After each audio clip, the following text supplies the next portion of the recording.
Biz əzmişik düşmanı savaşda, silinməz tarixdən qaldı yaddaşda. Bizimdir əbədi torpaq daşda, sevin millət, bugün zəfər günüdür.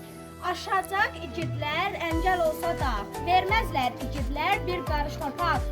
And içib bizimdir, bizim Qarabağ, sevin millət, bugün zəfər günüdür. 8 noyabr Zəfər günü vətənimizin ən qürurlu, ən şanlı günüdür.